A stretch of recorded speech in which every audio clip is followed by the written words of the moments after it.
如同你来到咱新营我想有足侪所在好耍，但是咧好耍嘛是爱人导引啦吼，不能在地而且甲大家慎重介绍，因为咱新营的铁道园区即摆拄好办一个活动，也就是这个新营甜蜜圈的这个活动你若有人芳咱若假日的时间。嘛是会当来哈。我们新营铁道文化园区，只要搭火车来到我们的新营站下车的话，其实走路步行5分钟就会来到这个地方。我们后壁现在也有淑女村，我们的盐水其实它都可以透过骑脚踏车来到这样子的糖铁串联。所以其实这样一系列的活动，其实在接下来的日子里面，礼拜6日都是一个适合我们疫情当下保持距离的户外友好活动。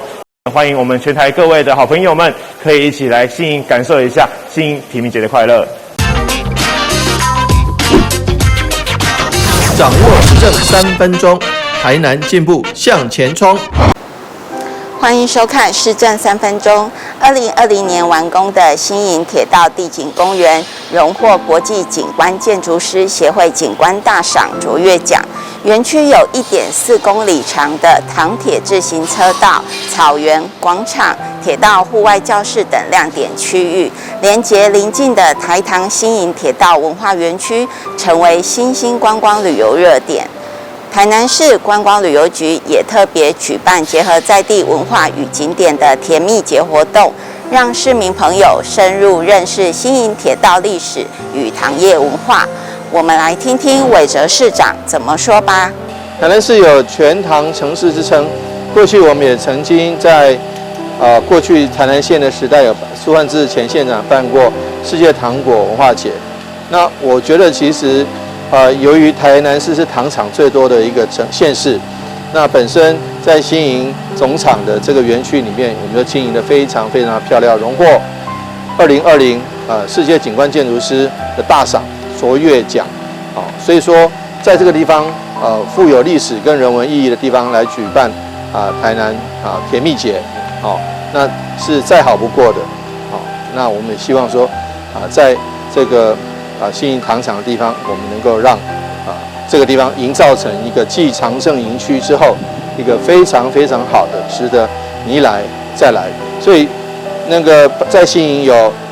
天鹅湖，有长盛营区，有地景公园，它连成一线。我们希望说能够再造更多许多好玩的地方，欢迎大家一起来新营。接下来请收看中嘉新闻。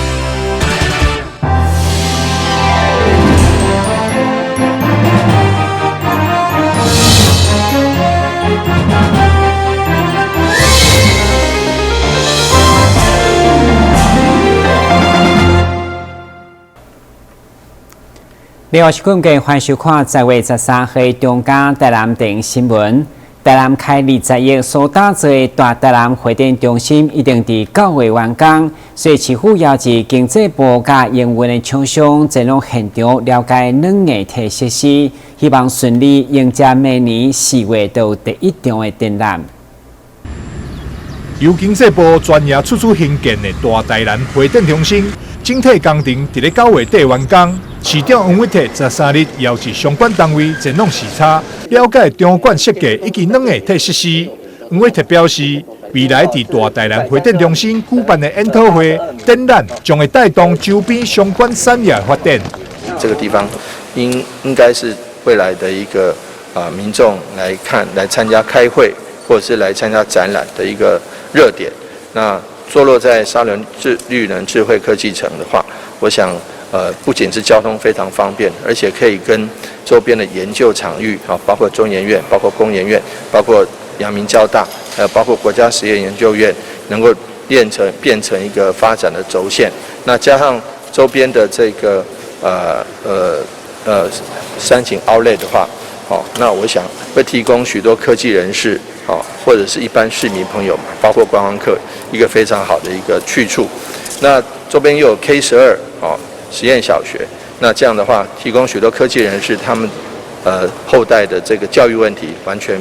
不用担心。所以说，我想这个大台南会展中心应该是未来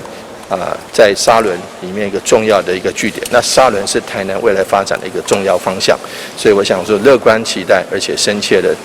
盼望大台南会展中心能够早日完成启用。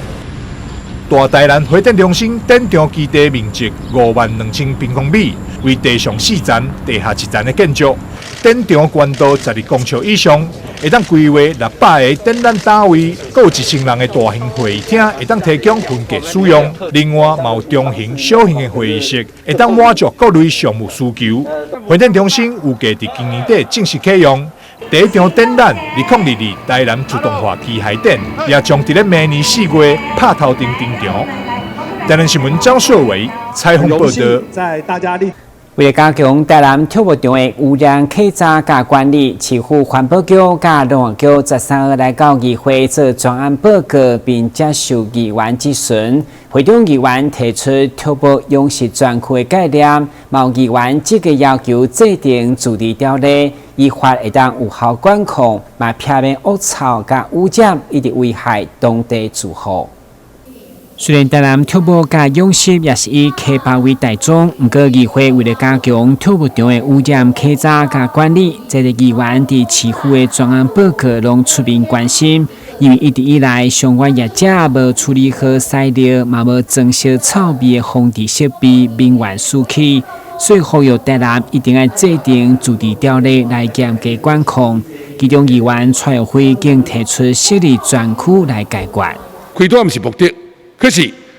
这消费者投资报酬率是真悬。我感觉因那善尽这设立畜牧场的原则，有赚钱，要回馈乡里家，赚的钱撒一部分出来，投入各项环境的改善、水污染的改善、土壤的改善、空气的改善。不过，我们个人认为解决之道，也是要向工业区设立专区，这个专区内底生产了。你可以当把这空气、水污染透过政府的公共设施，来做水的处理、空气的处理了，让这个产生异味的所在，百姓没有任何的抗争，还是讲无满意，解决之道。我个人认为，还是要设立专区。蔡会提出跳舞养殖专区的建议，不过究竟市府的态度如何？议员刘维英进一步要求农业局表态。畜牧养殖专区目前的规划进度在按算要伫落。咱阵有做者，我想要伫遮设一个低调，我全部设备拢做甲做好诶。但是附近的，不管你离400公尺、500公尺，还是1公里，乡亲都无啥介意啊啦。你宁敢要50个低调咧设立遮个时阵，你要找一个所在，要40个10间低调拢设做伙，我想这场地吼。造成会更困难嘿。所以目前你家己的评估啦吼，台南市有适合的所在来设所谓的畜牧养殖专区吗？都困难啦，困难，做困难啦，几乎找袂到土地。既然跳舞养殖专区实施有困难，依法嘛无这个名称，所以议员拢建议针对现况的缺失解决开约金，包括臭味的标准如何认定、处罚的情形各是如何，要求环保局强力执行。臭味其实是一个人的一个自主的一个感觉哦，但是我觉得你的开罚的一个数量，跟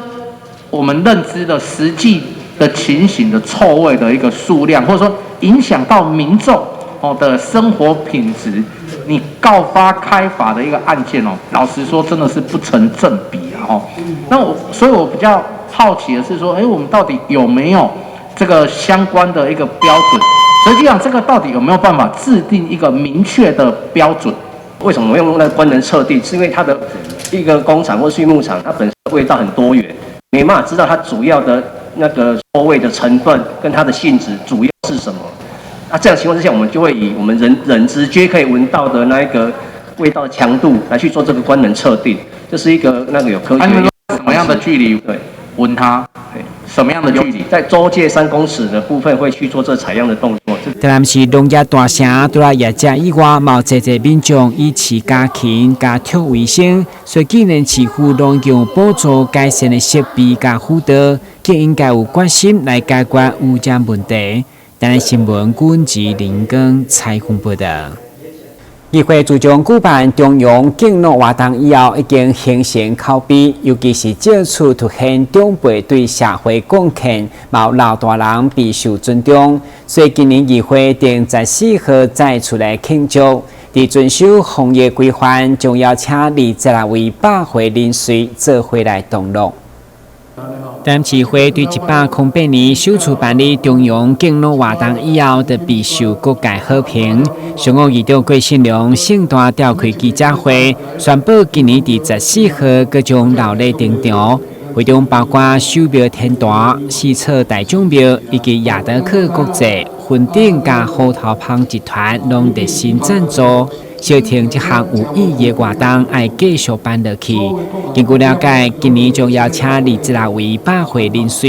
其中年岁上大也有109岁，每一位拢会送2支重的金锁片，佮加上侪抽奖的奖品，已经超过100万要来同乐。每年办这个九九重阳，感触都非常的良多。尤其这些赞助单位，他们精心的赞助，让使今年的九九重阳更加有丰富，更加有内容，奖品又更多。那只要长者欢喜，社会大众认同，我们台南市会义不容辞，会持续办下去。每年都会也给不一样的节目，每年都有不一样的惊喜，让这些长者年年欢欣，年年快乐，越来越长寿，越来越快乐，这是我们共同的期待。那中华民国才110岁，那黄燕女士呢是台南市的宝，109岁明天我们就欢喜让她登台，让他们共同来欢欣鼓舞，庆祝109岁的生日。为了表达对台市百岁人士的敬重，加上标社因拢难得出门，所以到时议员会总动员来迎接，对来营造温馨热烈的气氛。上重要的是将敬老的传统发扬光大。台湾新闻管制林根采访报道。台南市为了偏乡的公共运输，率先全国推出小黄公车，并采用预约站牌，服务公车路线砖头买当叫车。该预约站牌13号正式上线服务。为了提升台南市偏乡交通的便利，市府这几档是积极推动小黄公车服务。除了原有的在条路线以外，现在更是将服务版图再度提升，在龙崎区5个里增设了预约式站牌服务，让社区民众透过事先预约的方式，就当叫车，让偏乡长辈出入更加方便。非常好，安怎讲？我明仔载方便，伊比这山区拢是老人。小黄公这也是方便，拢老人的居住，所以透过小黄公车提升偏乡交通，现在更是增加了预约式站牌，和服务的范围会当更加扩大。其实看起来是一个小小的预约站牌，但是对于我们山区的民众确实很重要，因为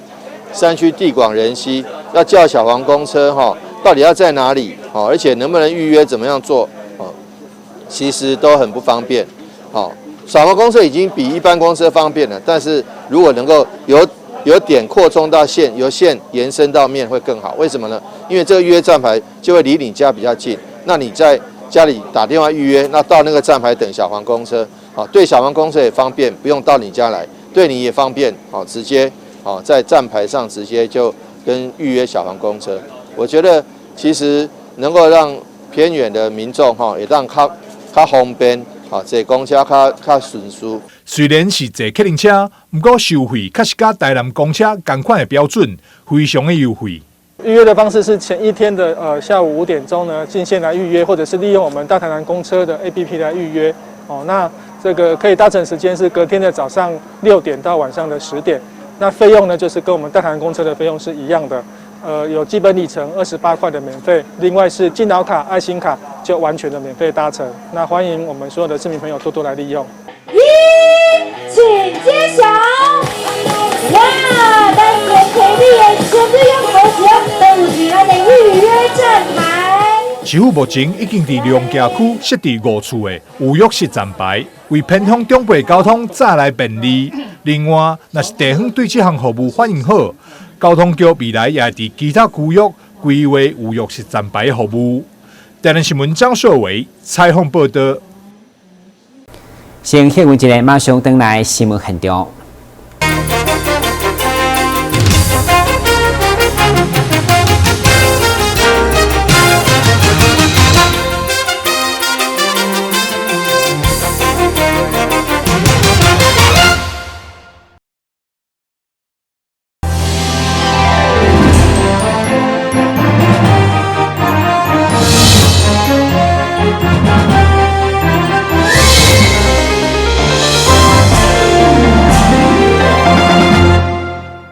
因应台湾文化协会今年成立100周年，台湾历史博物馆对今仔开始举办展览，对了解该协会成立前后的完整故事，嘛借出认识100年之前台湾无同款的思想甲风潮。为伫咧台南市安南区的台湾历史博物馆，因应台湾文化协会成立100周，特别举办乐为世界人台湾文化协会100周的特展。展览中除了展出珍贵的历史文物以外，嘛设计趣味的互动游戏，甲民众来互动。更特别打造模型飞行机新高号，表达1920年代台湾第一位飞行先辈谢文达转来家乡的画面，对飞行的角度表现作为社会运动倒派思想对台湾社会的关怀。我们要去回应时代跟社会的挑战。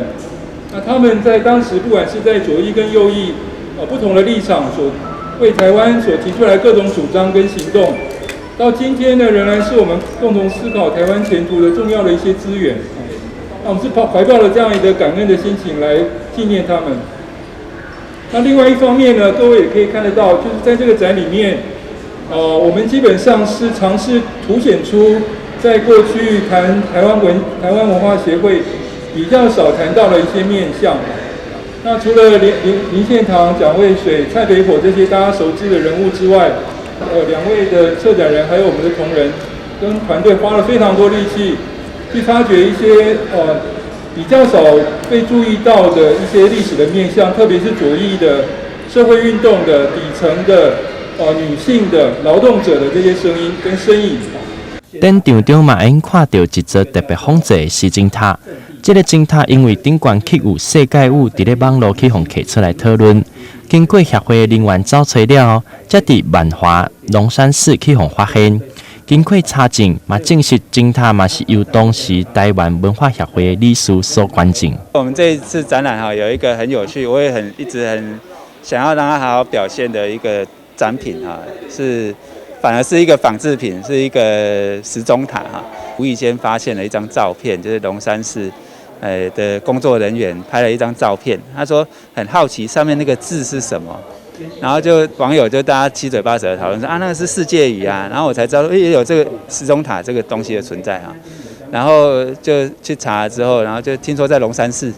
那就去龙山寺那里拜访，去万华龙山寺，那时候大概是3月的时候那实际去找的时候，问警卫啦，问什么其他什么很资深的当地资深的人也都不知道。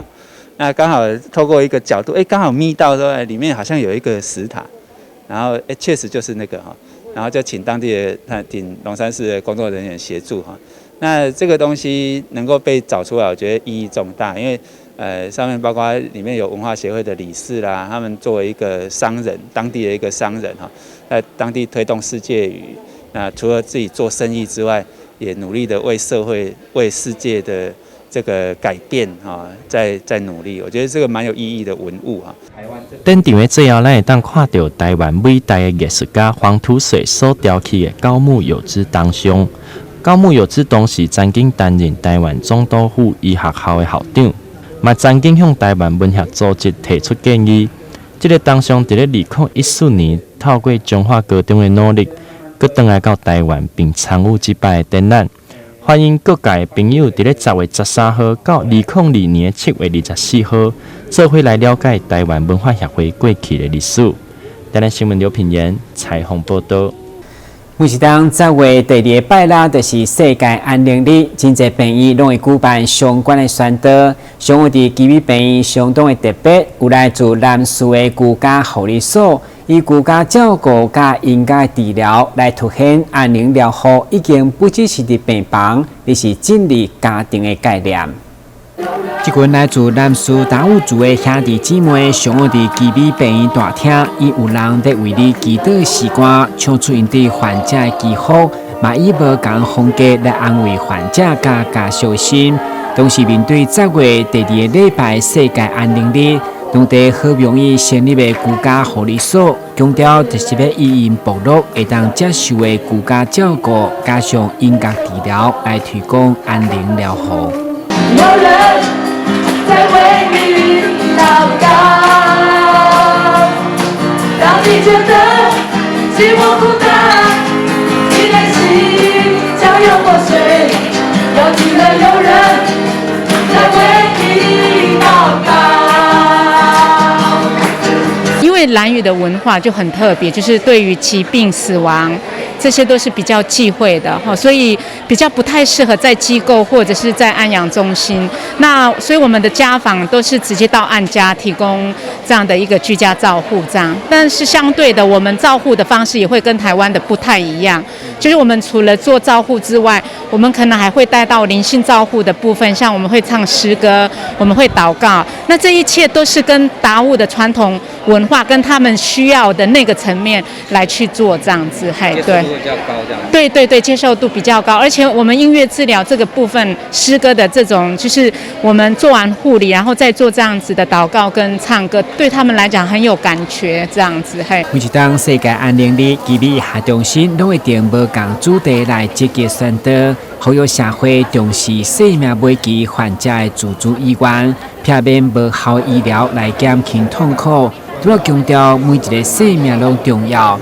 把将安宁疗护的场所已经不只是病房，而是建立社区加家庭的概念。